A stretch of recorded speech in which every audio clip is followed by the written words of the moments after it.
गुजरात राज्य सरकार द्वारा बनाए गए समर्पित आयोग के सदस्य आज वडोदरा आए और इस दौरान उन्होंने विभिन्न 7 जिलों की संस्थाओं और ओबीसी अग्रणियों के साथ मुलाकात की।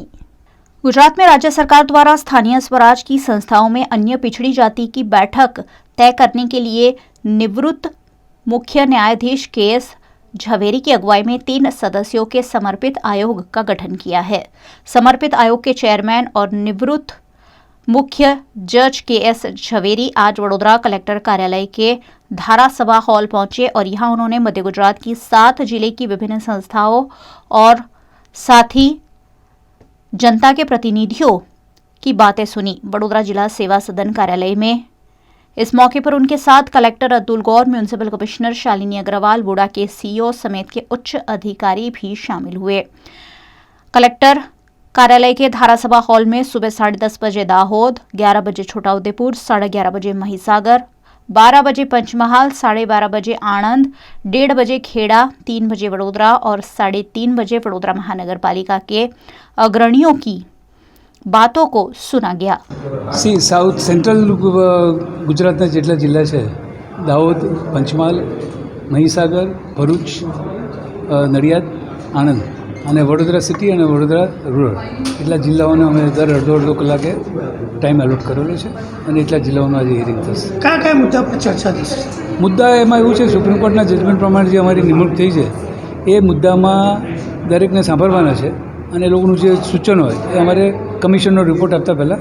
गुजरात में स्थानीय स्वराज के चुनाव में ओबीसी अनामत हटाने की कवायद की जा रही है, जिसका विरोध करते हुए वडोदरा में ओबीसी अग्रणियों ने वडोदरा आए समर्पित आयोग के सदस्यों से मुलाकात की। इस मौके पर वडोदरा कांग्रेस के नेता जहां भरवाड़, अमीरावत समेत के कांग्रेस के नेताओं की उपस्थिति रही, जिन्होंने 27% अनामत के साथ छेड़खानी नहीं करने की मांग की है।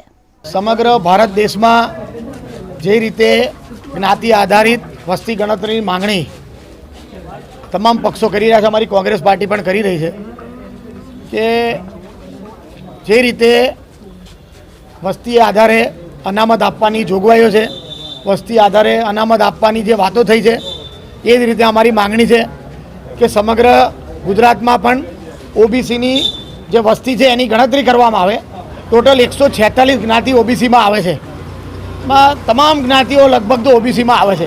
तो आ ज्ञातिओनी जे वस्ती छे एना आधारे वस्ती गणतरी करवामां आवे, जेटली वस्ती है एटली अनामत आपवामां आवे एवी अमारी मांगणी है। पहला 10% अनामत थी, त्यारबाद मंडल कमिशने 27% अनामत करी। सुप्रीम कोर्टे कीधुं राज्य सरकार ने कि भाई तमे ओबीसी नी वस्ती गणतरी करो अने एनो आंकड़ो आपो, त्यारबाद अनामत नक्की करीए। परंतु हजी सुधी गुजरात सरकार जागी नहीं। आ सरकारनुं कदाच एवुं अमने तो लागी रह्युं छे हिटलरशाही कि आ अनामत काढी नाखवाना फिराकमां छे। सुप्रीम कोर्ट के आदेश अनुसार गुजरात स्टेट ने एक समर्पित आयोग की गठन किया है। उसमें श्री केएस झवेरी साहब रिटायर्ड जज कमीशन को हेड करके आज यहाँ स्थानिक स्वराज की चुनाव जो इलेक्शंस होते हैं उस इलेक्शंस में कितने ओबीसी के रिजर्वेशन होने चाहिए उसके बारे में यहाँ पर सुनवाई करने आए थे। हम कांग्रेस पक्ष के द्वारा हमने रिप्रेजेंटेशन दिया है। हमारे रिप्रेजेंटेशन में मुख्य मुद्दे ये रहे, सबसे पहले तो ये समर्पित आयोग का गठन क्यों किया है इसकी जानकारी लोगों को नहीं है।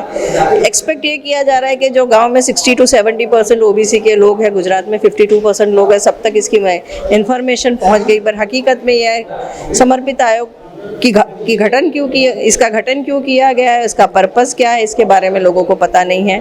जो टाइम लिमिट और ऑब्जेक्शंस और सजेशंस देने के लिए दी गई थी वो सिर्फ 7 दिन की थी, उसको फिर हमने रिप्रेजेंटेशन करके 20 दिन आगे भी करवाया, पर अभी भी लोगों को इस समर्पित आयोग के बारे में पता नहीं है। सेकेंडली, जब रिजर्वेशन की बात करते हैं तो स्थानिक स्वराज के चुनाव में जब रिजर्वेशन होते हैं तो अगर वो मल्टी वार्ड सिस्टम जैसे गुजरात में अगर वैसे एक वार्ड में चार काउंसिलर हो तो बेसिकली जो रिजर्वेशन का पर्पस है वो कहीं खो जाता है, क्योंकि उसमें फिर चार लोग का जो जुट होता है उसमें वो रिजर्व कैटेगरी के जो रिप्रेजेंटेटिव होते हैं फिर भी वो माइनॉरिटी में ही रहते हैं और उनका से कम हो जाता है।